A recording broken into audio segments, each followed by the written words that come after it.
কি ব্যাপার? কান্না করতেছো কেন? কি হয়েছে তোমার? কান্না করব না তো কি করব? তোমার কারণেই তো আজ আমার এই অবস্থা। তুমি কয়দিন পরে পরে যৌতুকের টাকা চাও, সেই টাকা জোগাড় করতে চেয়ে আমি পুরো বাংলাদেশটাকেই দেউলিয়া করে দিয়েছি, যার কারণে আমাকে দেশ ছেড়ে পালিয়ে আসতে হয়েছে। অনেক আশা নিয়ে তোমার কাছে আসছিলাম, তুমি আমাকে তোমার স্ত্রীর পূর্ণ স্বীকৃতি দেবে। দিল্লি, মুম্বাই, কলকাতা সব জায়গায় আমাকে নিয়ে ঘুরবে। কিন্তু তুমি কি করলে?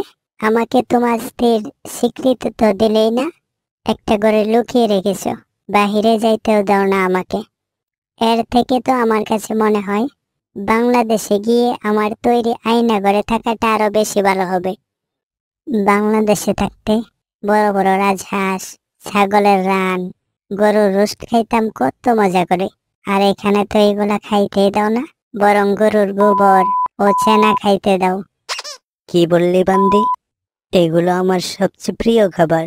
এগুলো নিয়ে কত বড় কথা? তুই বাংলাদেশ থেকে এতগুলো ডলার নিয়ে আসছিস, তাই আমি নিজে আমার প্রিয় খাবারগুলো না খেয়ে তোকে খাওয়াইতাম। আর তোকে স্বীকৃতি দিব আমি?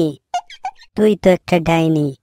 দেশের মানুষের সাথে যে বেইমানি করছস, তোর বাপের মান সম্মান ডুবাইছস।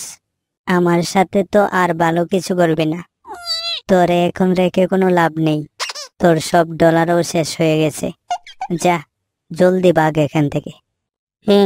যাচ্ছি, আর আসবো না তোমার কাছে। সব পুরুষ একই রকম, তোমার জন্যই তো আমি সব কিছু করছিলাম।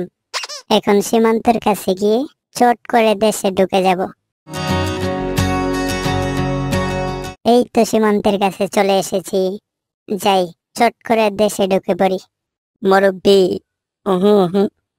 তোমরা যে যাই বলো, যা ইচ্ছে তাই করো, তবুও আমাকে নিয়ে যাও। আমি আর মোদির কাছে থাকতে চাই না।